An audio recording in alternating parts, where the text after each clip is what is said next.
I came from the mud. There's dirt on my hands. Strong like a tree. There's roots where I stand. Oh, I've been running from the law. Hope they won't shoot me down soon. Yo, yo, yo. What's going on, guys? What up, man? I was just taking that song. That's our new intro song. That is. I don't know if we're just killing motherfuckers. That's my mood. That's where I'm at with Hope it. you guys like the new song. I think it's good. Great new song. We like it. We like Love it. them. Reminds me of Cowboys fight coming up this weekend. Yeah, man. Should be good. I'm excited for him. Yeah. Part two. Go. I'm sorry. I was going to say, let's talk about that a little bit. Who you got? I know who you got. What are your thoughts? I don't know, man. They're both good. I think Cowboy has more tools, so I think if he wanted to win, I would take him as a favorite. Mm-hmm. If he was approaching this fight like a fight, taking it to the ground, things like that. Like trying to... He's incredible on the ground. Yeah, and most yeah, people don't... It's kind of like Nate Diaz. Most people don't realize how great Nate Diaz is on the ground because he wants to fucking punch you instead. That's kind of like how Cowboy is. He wants to give a show, and I know he's already said it. So unless he's just saying that to say, I don't know. Hopefully, no matter what, he just does what he has to do to win the fight. But I also know he's going to go in there and bang with Conor because that's what he does, and that's what Conor wants to do, and that's what people want to see. And they're gonna get in there and get down. I just hope if it does need to go to the ground, he does, and he still finishes the fight. So you're saying if Cerrone were willing to win it more on his terms, he could. Or not on his terms, I'm sorry, but more like just doing whatever it takes. Win it to win it. Like if the ground needs to go, if the fight needs to go to the ground, it goes to the ground. I got you. But I'm just not sure if he's even wants open to do that. Yeah, I would hope that if he wants to bang with this guy, cool. But if he gets into trouble or whatnot, I would hope that he would still want to finish that out. Dude. It's a funny mindset, man. I don't know. Conor's a good fighter, man. Just going to bang versus going to win. Yeah. Either way, it's gonna be a good fight. Yeah, man. yeah. Sorry about that. I didn't mean to cut you off. Oh, you're good, man. So part 2 Yep. of the truth behind our partnership, right? The work we put into this, guys, it looks like we have a lot of fun. We do have a lot of fun in business, right? But, you know, like we talked about last time, it's not without its hardships, and it's not without its intentional work. You've been fucking this podcast up all day. I mean, that's a great point. I've been sitting here.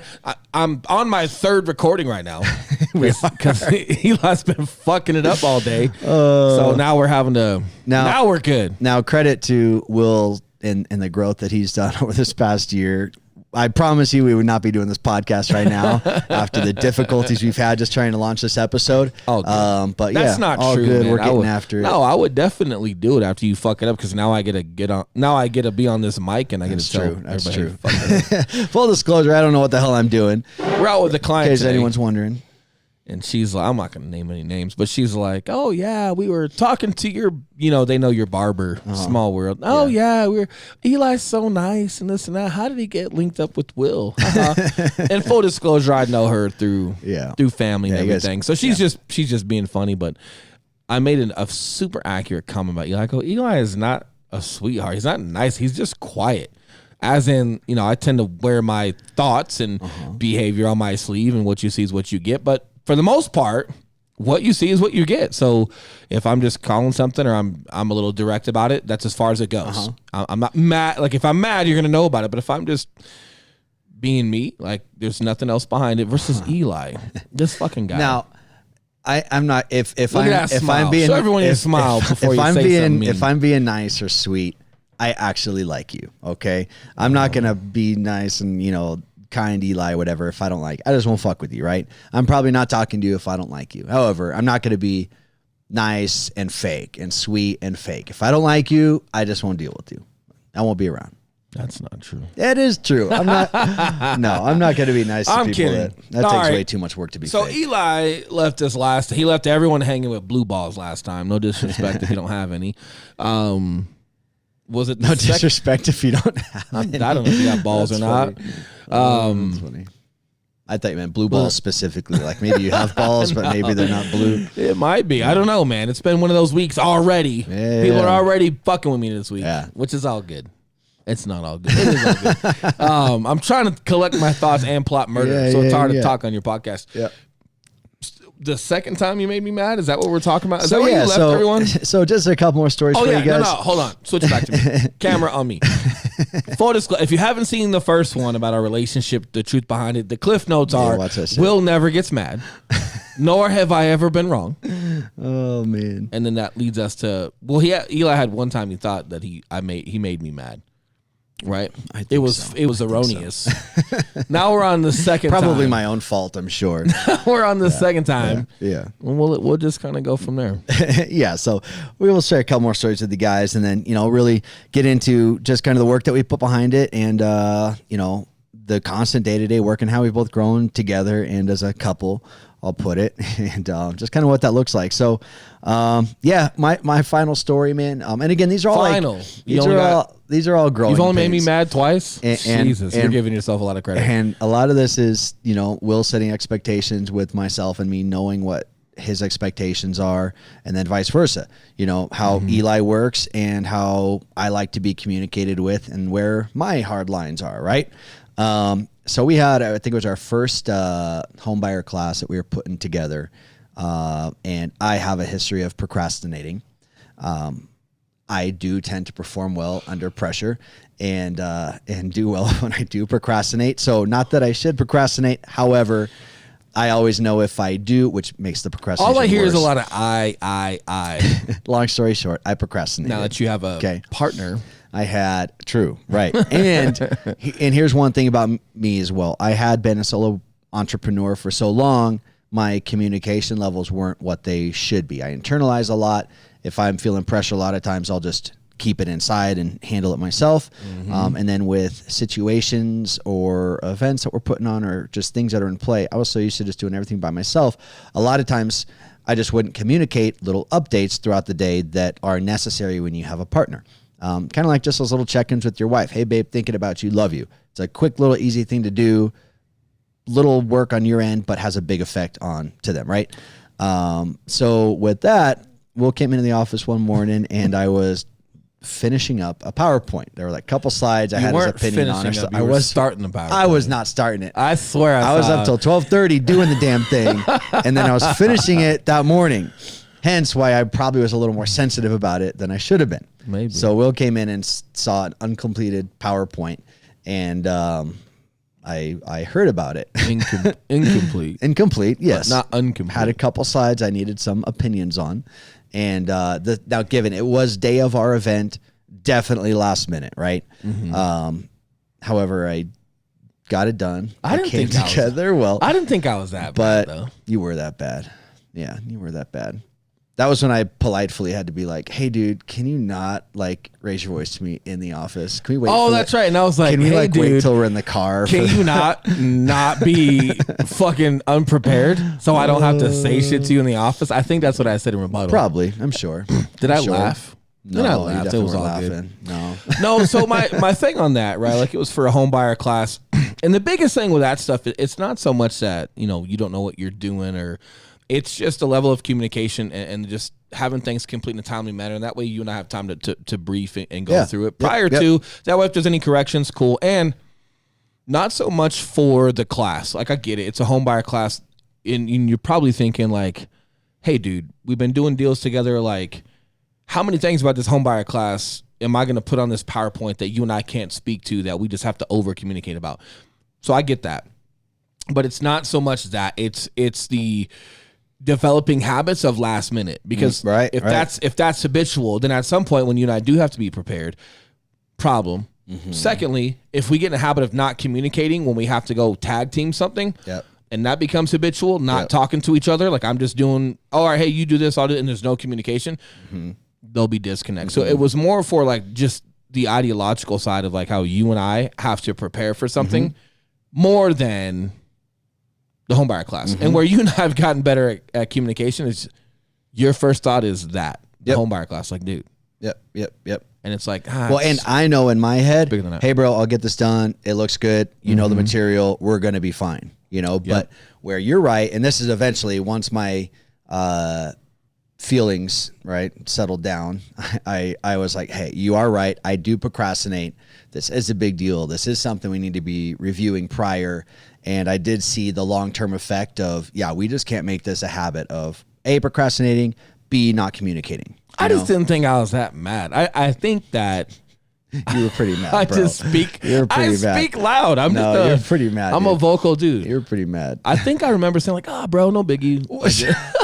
No. Oh my God. No, I got an ass chewing, dude. No, you didn't get an ass. I've never. Bro. Do I chew your ass? That time you did. I feel like I've been. That time you did. And I'm trying to trying to be in your corner. I feel like I'm a really good motivator. And sometimes motivators get vocal. That's kind of how I see that. Because I've never chewed your ass. I know, okay, maybe. Not on purpose. I do remember one time we were in the office with an agent and I threw you under the bus. That was the time. That was even less than that time. Than the PowerPoint time. It was like 6 months later, 5 months later. Like my tone just gets a little bit more, and I do kind of speak more vocal. I'm just a louder guy, and in the office we share an office with like other people. Your voice carries. You gotta watch it. But I do remember when you were like asking me to be quiet, and I was like, "Well, can you not fuck up, and I won't have to not be quiet?" I can remember that part. That was pretty funny. I give myself credit for that. No, but it is, and if you guys have relationships out there, if you're building it, you have to understand the communication level, and you got to understand like creating habits, right? It's not so much, oh, hey, what's the big deal? Like we know what needs to be involved in home buyer. It's like, no, man, like what if I want something added to that? Mm-hmm. What if the way you're putting on the PowerPoint doesn't make sense to me? What if like, we agree on the points, I just don't see it how you see it. Yep. And again, just taking every opportunity to make sure that you and I are communicating, especially at first. Like now, if I travel, if I'm in a different state, you're in a different state, we don't have to communicate on some things as much anymore because you know my standard. I know your standard. Right. You already know what I'm going to say to something. I already know what you're going to say to something. But you got to get there. Yes. And you're not going to get there by taking, unless you're taking every opportunity to communicate. And both people have to be open to like stop making everything so matter of fact. Like, it's not a big deal. It's just a class. It's not a big deal. It's just a meeting with a client. Like, no, it is a big deal because that becomes habitual. And then when things are a big deal, you're expecting yourself to act different. And communicate, and you're not. Yep. And so, a big thing for me too is, when people are communicating with you, and whether they're your partner or just somebody at work or a relationship, you have to get past what's coming out of their mouth and understand the intention behind where it's coming from, and be able to put yourself in their shoes and understand, okay, hey, maybe they've been in some situation before where they were really screwed over by a partner, where something terrible happened from lack of communication. And like Will said, just look bigger than what's the topic right now, right? And understand, okay, maybe they could have had some sort of bad experience with this in the past. And also, what's their intention? Are they intentionally just trying to pick on me and beat me down? Or is this really for the greater good of the company or our brand or our relationship or our family? Like what's the intention behind everything there? True. However, as much as like you're saying like, hey, you got to be, just cognizant, aware of like other people, and if they've been beat down or abused or whatever, you also need to understand that in yourself. This is where like self-awareness and accountability comes into play, right? Because if you've had a bad business partner, if you've had people talk shit, whatever you're saying right now on how like one person needs to kind of like look out for that other, but more importantly is you got to call that in yourself. 100%. One doesn't work without the other. No, because like for example, like if I'm explaining some things to you and like, hey, why I don't want something to be habitual and certain stuff. If you have your own insecurities from some other bad partner, that's your shit to handle. And then vice versa. Like I can't be there to figure that out in you. And we're just if we haven't grown, into that space yet, and it's huge. And I think even just in normal relationships, guys and girls dating, guys and guys dating, whatever, just in personal relationships. How many times people carry baggage? Listen to me. It's not that other person's place to go figuring you the fuck out every time you got something going on. Nor is it okay and acceptable to then fall back on that more than once, in my opinion. Not that you were doing that. And that's why I think we work well, because I think both of us are self-aware enough. And this is really where the magic happens, is when if everybody were self-aware and trying to call themselves out and just be aware of maybe habits and things that they've built up over the past that maybe aren't the healthiest, while also being empathetic to the other person, if everyone's trying to fix their own shit and empathetic, you get a really good mix right there. True. And then you just have to be aware of, okay, I've been empathetic enough. this guy isn't changing. He obviously isn't doing his part. This isn't working, right? True. Now let me lead in, because now we've beaten a dead horse. Everyone knows we love each other. Yep. Wait. Yep.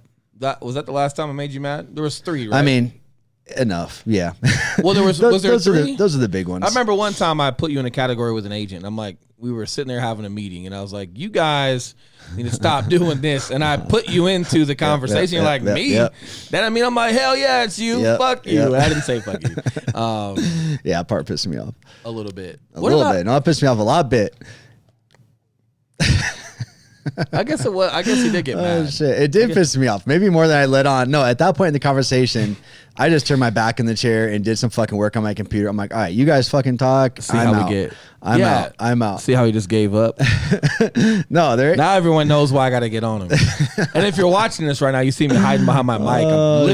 I'm literally trying to get a rise out of him. I didn't want to steal her meeting, so I was just like, all right, you guys talk about everything. I'm gonna turn my back. My cheeks are too red. I can't even fucking look at you guys anyway. Too busy. Yeah, you're tired of being wrong. No, man, I get it. But let's lead that into a discussion today. Yeah. I got some good stuff to talk about. Yeah. Here's why that's so important. Over time, in your company, in your business, as you build up the relationships with people, right? Like you and I have affiliates and people that we're working with. There also has to be growth there. You and I know how each other ticks. Mm-hmm. You and I also know the level of commitment and just time for that dating process to turn to a marriage and business, right? Yep. And not only does that apply to you and I, it also applies to just other people that we do business with, correct? But you and I have a recipe as far as like just some context to speak to a relationship and what it should look like and what the commitment should look like, what people's proficiencies should look like, and just allowing enough time to go by before like a marriage happens. Right. So as you and I are growing our affiliates in business, what do those look like? How long does it take before we take something super serious and just allowing time? And it allows you to observe when people are taking accountability, when they're not, if they're pointing fingers. And then you and I can kind of fall back on each other and go, hey, how do we feel about that guy? How do we feel about this? Like, are they doing what they say they're doing? Are they everything that they say that they are? If so, cool, why? Yeah. If not, cool, why? And you know me, I know you. So if I say something or if I may be like coming off a little bit too loaded, yeah, man, give it time. But yeah, I see where you're coming from. And I tend to feel shit super early. Yeah, you do. Like we were talking today, and I was already fucking. And you're usually edge. right too. And I don't mean on edge as in like, I'm angry. I mean on edge as in like I'm already starting to lean a different direction as far as people's proficiencies, And I feel, and I talk it out to see once, so you know what I'm picking up on, and like I don't just make brash decisions. I'll vent to you or chat with you. Yeah. But it is good to run it by you, or if you're feeling something, it's good for you to run it by me. But again, you and I have the experience of growing a relationship together, requirements of one another, proficiency from one another. Because now, as you and I as a team go out and find other relationships to affiliate with, we both have context of like what that relationship takes. You know what I mean? Versus and this is no disrespect to anyone else. Like you go home to your wife. You talk to friends outside of business that don't do business, have a normal corporate job. They might not have any context of like what you're saying.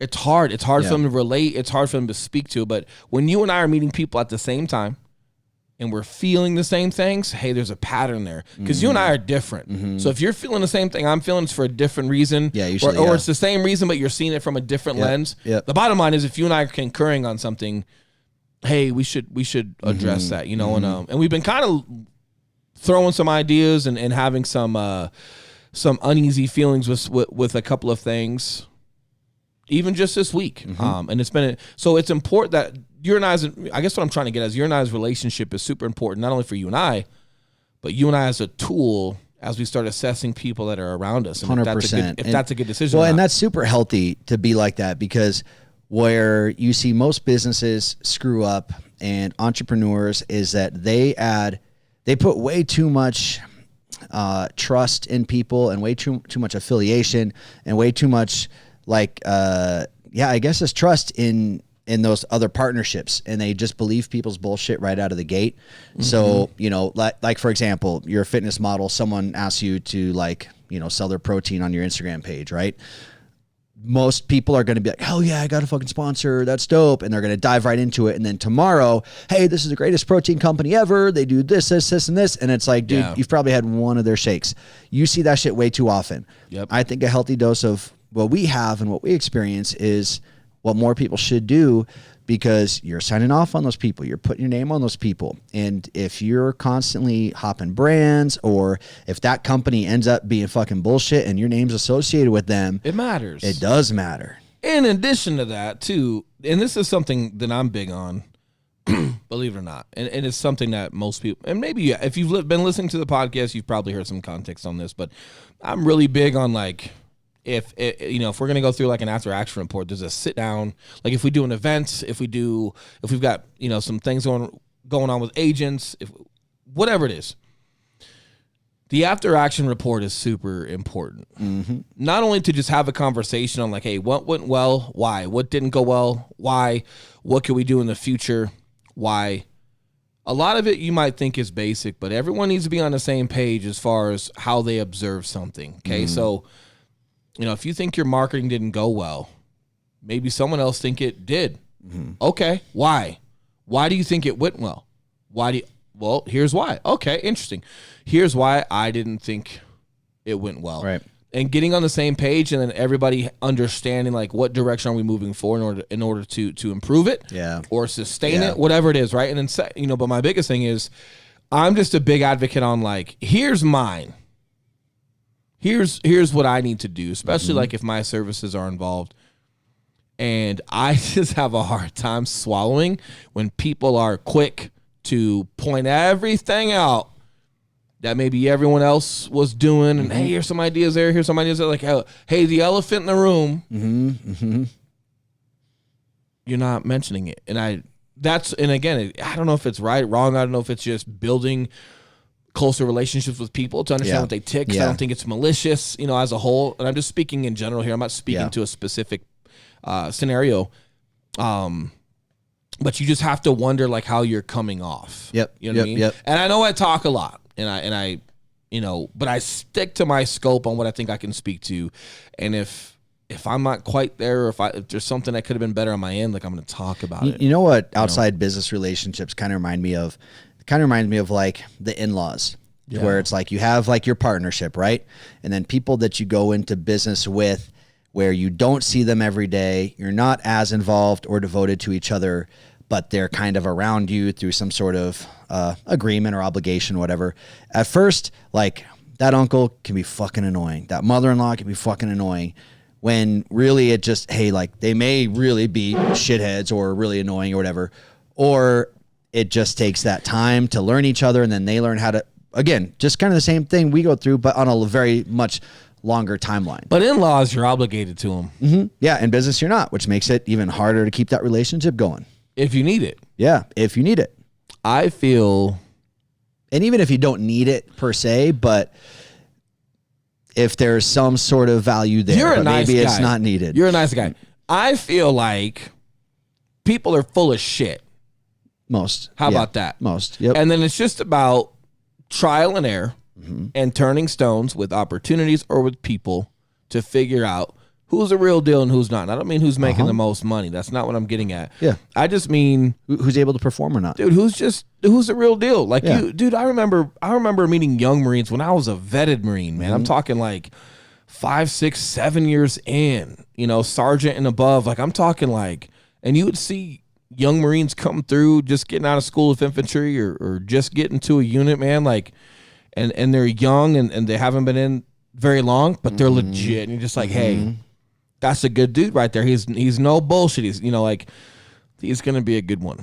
So I don't necessarily think time is justice. Obviously, you and I are new to some things, but I would like to think that what we say we can speak to, we can. Yep. And where we say we can perform, we can, and we stay within those scopes. And I'd like to think that you and I are solid fucking dudes. And there's a lot of people out there, and I don't want to use the phrase, fake it till you make it. I don't want to say that because that's a blanket statement. But I do think that there are people out there that are not as good as they think they are, and they think that they've got to or not as good as they say they are. Let me give you let me give you Kate's industry, like writing code. Yeah. Okay. there's a lot of people out there that are subpar, but because it's so new, you can kind of bullshit your way through a meeting because your managers, and I'm talking like if you run IT and you're doing it for like a non-IT company, like let's say you're with an engineering firm or you're with whoever, and you're just kind of in charge of that. You ever have someone in charge of IT? You know, like you work at 24-hour fitness and like your login won't work, so you got to call the IT guy. Oh, well, he gives you this long fucking speech. In reality, it might be an easy fix, and he might be fucking terrible at his job. That you don't know. No one knows because he's the only one that does his job there. Yeah.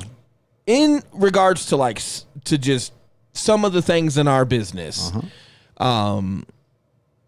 whether you're building a personal brand, whether you're a realtor, whatever it may be, even a lot with like realtors, man, you might be someone buying or selling a home, and someone's blowing smoke up your ass because you don't do this very often. So when you do it, someone who's average or subpar might be able to say a couple of things to you that sound on point, and really they're not. So that's business. People are full of shit. Or they can say the words, right? And what they're saying is on point, maybe, but they can't execute it. There's times I'm looking at data and I have the fucking same thing you have to say, but for an opposite reason, or we're looking at the same data and I think opposite to you. Well, that's why it's all about execution and results. It's all about the articulation of data and execute. And yes, dude, you cannot hide from results. Yes. But I guess what I'm saying, just business in general, man, and why it's good for you and I to be not the same, but have established something and just be legit, at least in our own opinions of each other, is you and I have a battlefield of just turning stones and going through opportunities and doing the best we can to make sure that no matter what, we can hold down what we're good at. Yes. And then just weeding through people that are full of shit, man. And just understanding that maybe that's just their business model, or maybe they're not as, maybe they're full of shit on accident. Like, hear me out. Maybe they're not as good at their craft as they think they are, but because there's not that many people out there doing their craft, they, I guess, actually think they are. Yeah. Right. Yeah, But now, if that's the case, if your results don't hit, if it's not what it's supposed to be, then you should be the first one making sure that you're speaking to your piece before you give any pointers out to anyone. Bottom line. Hence our blend of, hey, be self-aware, correct your shit, call your own shit out. Yes. Well, it's an elephant in the room. Yeah. Okay. Like, and this helps with relationships, okay? Like if you want your wife or you want your girlfriend or your partner or someone to hear you out and you really have some things that you think you can give to them that you want better, talk about your part first. Like when it's your, listen first. And when it's your time to talk, say, hey, here's where I need to get better. Here's what I'm going to do for you. And then don't say but. But is it's terrible. Don't say but, don't say however. Say, hey, look, here's what I'm going to do for you. And if you don't mind, here's what I'd like for you to do for me. If you say, but, when you do this, it's this. If you don't mind's good. I like that. Well, and here's the reason why I don't want to use but, okay? Like if Eli and I have an argument or whatever, and I'm like, hey, Eli, all right, I'm going to stop doing that. I'm going to stop speaking loud in the office. But, when I do that, it's because I just gave myself an out and I just made it sound like I'm only saying I'm going to do this because you did this. Yeah. Right? Like it's not good. It's better to just own your shit. Hey, here's where I got to get better. And if you don't mind, I'd like for you to do this for me if this is possible. Here's why. That's a great way to put it. Right? Like, because it doesn't, anytime you're using but or however's or it just sounds, like I'm sorry, but. It pretty much negates anything you said prior. Even if you're not trying to do that. Yeah.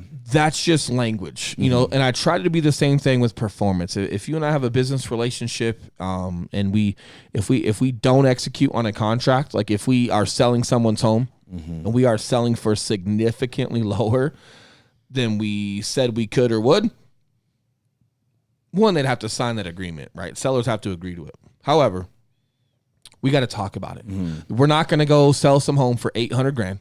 And all of a sudden sell them for $650, and we just, it's on the market for $800, right? Let's say I'm selling your house, Eli, and it's on the market for $800. Okay, and then I like, hey man, what time are you off from work today? Oh, hey, I'm off at 5:00. Cool, man. I'm gonna stop by the house. We got an offer. I'll stop by the house and give you a chat. Okay, cool. And then I show up. I'm like, hey, cool, man. We got an offer. Hey, we got two offers. Here they are, man. One's at $650. One's at $675. And then I just look at you and you're like, what? Because there's this huge gap. There's this elephant in the room. Yep. As in, okay, what happened in the interim that created? Correct. Now, and obviously I'm shooting from the hip and I'm using we've never had that happen to us. Hence why I'm using it. So I'm trying to be neutral when I talk about this. What I'm getting at is if we're selling a home for 900 or 800 and it ends up selling for a little bit less, there's reasons of why. Maybe it's the market. Maybe someone wants to move quicker than someone else and they're super motivated and they want to get off the market and they've got a ton of equity and they want to give somebody a deal because the timing is more important than trying to get every single penny out of it. There are factors that lead us to that lower dollar. And then when that lower dollar happens, there's no elephant in the room. Yeah. Everyone knows where it got to, why it got to, and there's discussions in there, and then boom, right? So it'd be like the same thing, Eli, if I was planning your wedding, right? And you're like Imagine expecting Will, me, the wedding planner. Fuck yeah, I would fucking crush that. But it's like you expected me to do that, right? And get RSVPs out get mailers out and get people to RSVP, cool, whatever. Yeah. And then a quarter of the people show up to your wedding. And then I go, hey, and I start telling you maybe some words you could have said better as a groomsman. Right. Or excuse me, as a groom. Yeah, you're like, wait. Or, hey, by the way, the carrot cake, wasn't, hey, first of all, if you're going to open your mouth, maybe go, hey, here's the situation. Here's where I could have done better. You know, I'm just shooting from the hip here. Yeah. The bottom line is you just have to really perform when people trust you. And if it's something that you can't quite do, you got to speak to that. And I know the fake it till you make it is out there. I know the don't let people know you're new out there. The problem is when that newness exposes itself. Yeah, man. Like now you're a buzzkill. Yep. And now people are concerned if it's there, because I'll promise you this. It's okay to be new. You and I have been new. We're still newer, considering some people have been in the industry. Yeah. People are okay with that, man, especially when you execute, because then they go, man, I thought you've been around for so much longer. But what I don't want to do is give that impression and then underperform and have people concerned that maybe I can't pull this off because I might be their first. If someone knew I was their first listing. If we had our first listing and we were getting no showings, and then we did an open house and we got nobody to come through the open house, right? But the seller thought we were vetted because of our marketing or whatever. And then they come to find out, we're not. We've never done a listing. Yeah. They're a little bit more concerned now because, not only did I just find out this is your first listing, we've also had no showings in 2 weeks. Oh, shit, man. I'm just concerned, if you can even handle this. And this house is $900,000. This is a higher dollar home. It's not the highest dollar home, but it's up there.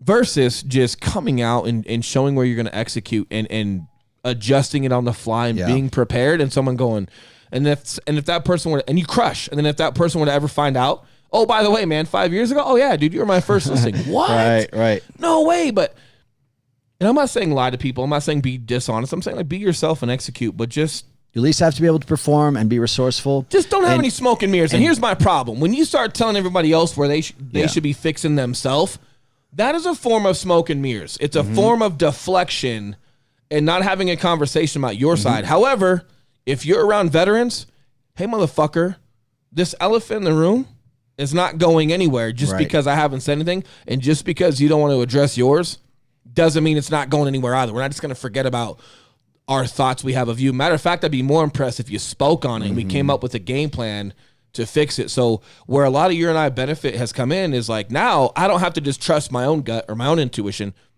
You and I are vetted together. We've established ourselves together. We've built a brand together. You and I can now bounce ideas or feelings of other relationships off of one another. Yeah. And really just ask ourselves what the best situation or what the best plan of attack moving forward is. Well, and what we're talking about right now is super useful for you guys. Will and I are using it in the context of we have a partnership, and right now, as we're building and scaling everything that we're doing, we need outside partnerships to develop, just on our path of where we're going. However, like we mentioned in part one of this, if you see, what Will and I have and what good partnership we have, be super careful about who you choose your partner to be, because what we're talking about right now, you may need to be applying that to who you use as a direct business partner, to where, hey, don't just jump into business with the first person that says they want to do business with you. You have to allow relationships to develop, and you have to allow time to see how that person performs, not how they say they're going to perform, not how they think they're going to perform, but how they actually perform. Correct. You need real performance data before doing anything like that, guys. And if you perform well together, you got to figure out, like, you know, somebody might be a great dude, but maybe, and I've never had, you and I are obviously not this, but, you know, I do have friends that have business partners that don't hang out much and aren't very, like you and I, we're very similar, even though we're different. We're similar and we get along. We don't get tired of each other. I've got friends that have business partners that don't want to see their business partner all the time. Yeah. But they do okay together. Like for what it is, it works together. So you don't have to be homies. You don't have to be best friends. But understand this. If you're taking someone home to meet your parents, you might want to sign off on them. Yeah. I consider my word. I consider what I do on social media and to the public. And if I'm referring somebody, even just an inspector, like I want to make sure someone's done a good job and I've gone through it several times and I can trust what their product is and what they do before signing off on it. So it's been huge for me, man. And what I'm trying to do here is, I know we're having fun with this. I know we're making fun of like the times you made me mad and Will gets angry. Haha. It's actually few and far between. You and I are pretty laid back with each other. And it's definitely our couple of arguments, you know, for the most part, man, or not even just arguments, but like just discussions of disconnect. Cause you and I, we've only made each other mad a couple of times, but we've definitely had disagreements or misunderstandings that had very productive discussions to them. We were always much stronger afterward. Of course, but what I'm getting at is those used to happen on a weekly. Yeah. We'd have a couple conversations a week on like, hey, here's, you know, and again, it wasn't about right or wrong. It was just making sure we were on the same page. But now they barely happen. And that's good. That shows progression.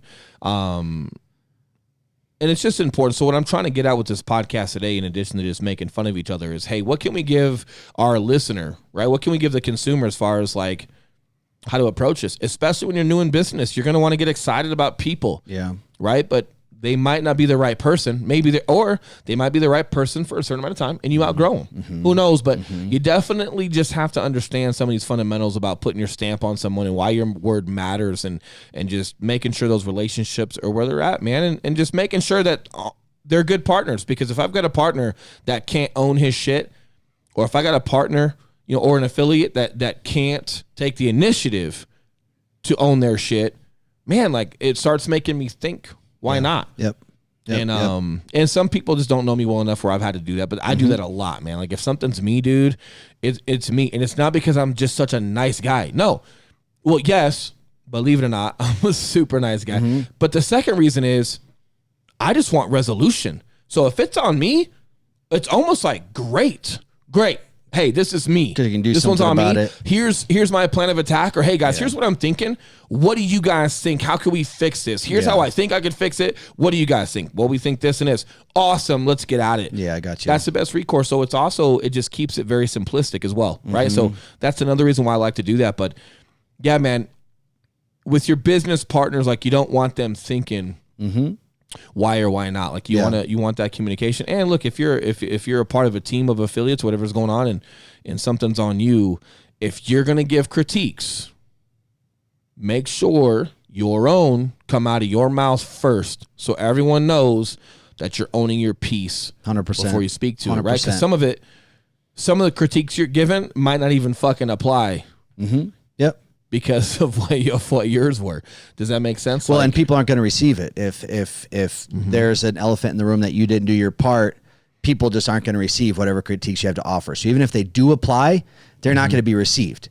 Because we all got to do our part. Yeah, you all got to do your part, and you got to communicate. You don't have an elephant in the room where you show up and it appears like you super underperformed and you haven't said a fucking word about it before you speak to everyone else. Man, that grinds my fucking gears. The last part of this, guys, is patience. Now, patience is key as long as communication and expectations are being set. Where patience will kill you is if you're not communicating what your expectations are, and you're also being too patient, just thinking that this situation or this person is going to resolve itself, because it's not, guys. That's when things get toxic. There are always room for adjustments, okay? So always, yeah. So when it comes to like if something just needs more time or whatever it may be, cool. In the interim, what's our plan of action to make sure that time becomes productive? So, and dude, that's with everything. Like even if, you know, like when Kate and I first got together and you have a disagreement, It'll just take time. You guys are going to understand each other over time. Maybe if I communicate how I fucking think, or if I communicate where the disconnect was at, because it's not so much about the initial right or wrong. It's about someone's thought process and why they perceive certain things. And I know I'm trying to be vague here because I'm not trying to insult anybody or make anybody think that I'm attacking them, you know, on like a podcast or anything like that. I would definitely not want that.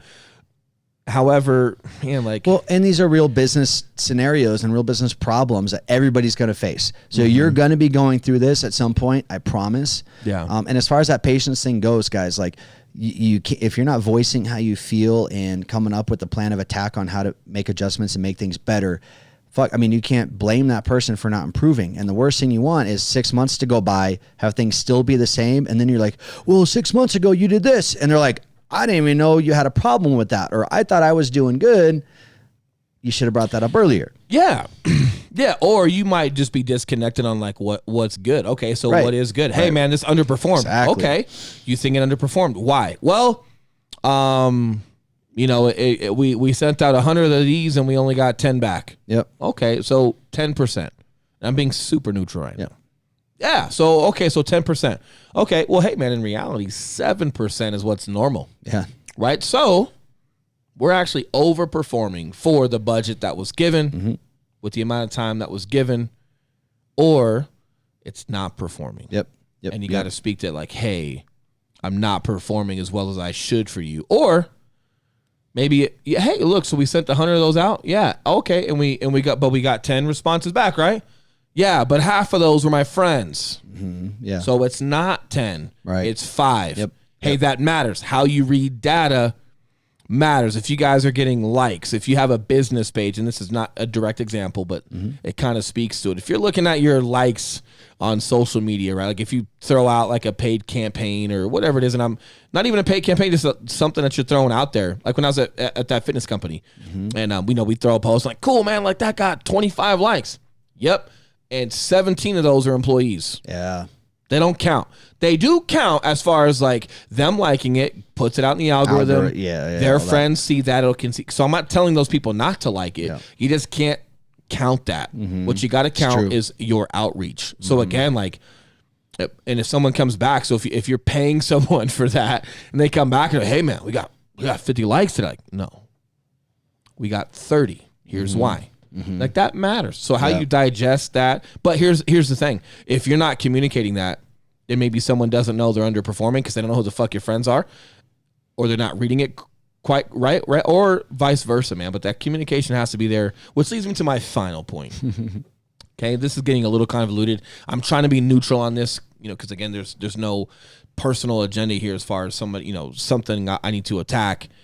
It's just my thoughts of the last couple of years. And yep, can you tell there's some thoughts on my head this week? Abso-fucking-lutely. However, it's not just that. But I'll say this. One of the things that has made Eli and I successful these past couple of years is we've cut the fucking fat. Right? No pun. Huge Fat on used that. to work here. Huge on that. Love you, Fat. Love you, Fat. Fat's out doing other stuff.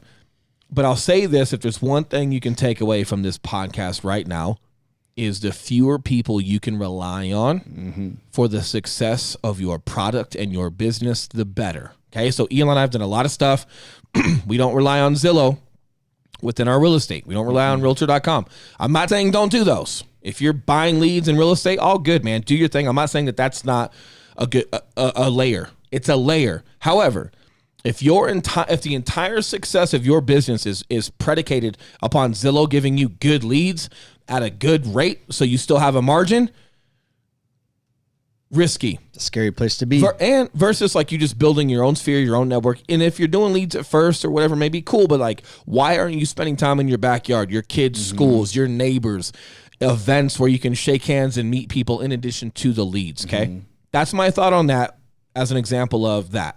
Putting the success of your business solely into another company's success. Man, that's very dangerous. Secondly, just affiliates or business partners that have a role, right? You and I have cut the fat. We've got someone that manages some marketing stuff and transaction coordination. She's needed. She's phenomenal. She's done her time. Man, there was 1 month she did 80. She did 80 transactions and navigated through them simultaneously in the same month, bro. She crushes. She earned her keeps. She's out of sight, out of mind. We talk to her when we need to. We don't when we don't. She's an awesome lady.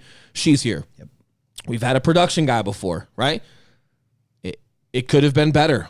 All good. If it's other people's desires, if it's, the bottom line is nobody cares more about your shit than you, right? Because once we started taking over the podcast on our own, we figured out a different platform to launch it from. It could actually get launched simultaneously on multiple different platforms. The quality of the cameras and different stuff got better, because it's you and I. So even with the team, we've gotten rid of agents. We did 30 more deals with 3 less people. Do the fucking math on that. We did 30 more deals with 3 less people in a year that slowed down transactionally across the country. So do that. Do the fucking math on that. You got less people and a slower market, but you did 30 more. Dude, and that's you know huge. what that is? It's huge. That's being fucking proficient. Day one $0 mentality, guys. It is. That's what day one $0 means right there, guys. Like, again, act as if it's day one. You have that drive and that motivation. Act as if you got no money in the bank. Right? Yeah. Be resourceful. Don't just fucking try and outsource everything, guys, especially in the beginning. The only time that should happen is when you get to a place in your business where you're losing money by not taking someone on, by not scaling. And even then, you don't want to be relying on that person. Any system or person we have in place, our business isn't relying on that person. You and I still know what's going on with our contracts. If they were to be gone tomorrow, you and we're I good. But you and I still have a system where we're getting alerts for every date and deadline on our contracts. You and I physically still go through our contracts. So even though someone's doing something, we are on top of it. Yes. Same with our team. Same with every other affiliate that we have, man. Like, it's great to have them, and there's some people that are around us that we're super grateful for, that are executing, and we're having a lot of fun with them.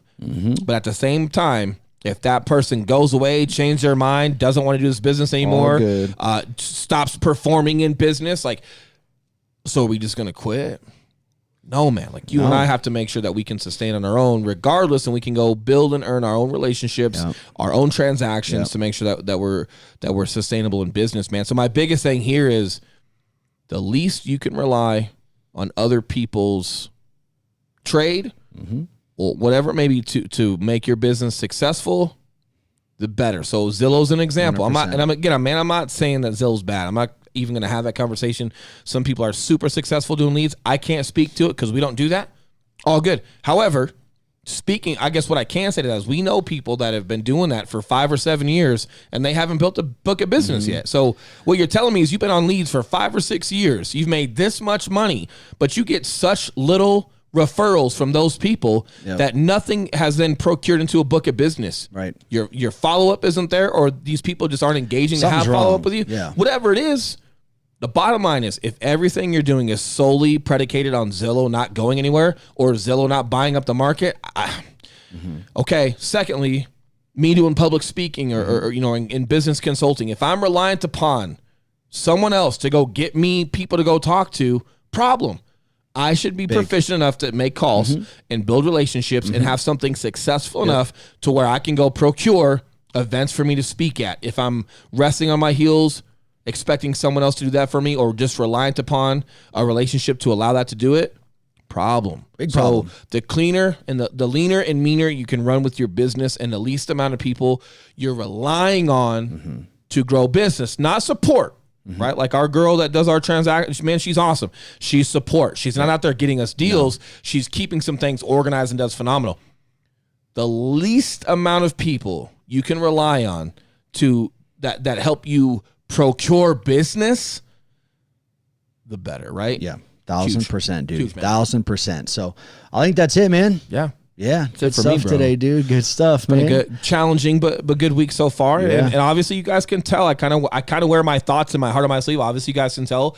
This week I've got some thoughts in my head, and you guys are getting them. But this is what's so beneficial about Day 1 $0, and this is where we try to give you guys just great content. Look, if I'm fucking going through something, or if we're making decisions, or if thoughts are coming to mind based off of where we're at, yeah. Man, I want to give them, and again, there's not one person I'm thinking of today. There's just a culmination of things that I'm thinking about, and I'm just collecting. Hey, is there a pattern here? Am I seeing it the right way? Am I not? But I want you guys to have that because it does lead me to my final point, which was that, man. And it's not even just procuring business. We've had people that are no longer here that were a support, but once we relied on ourselves to execute it, it grew.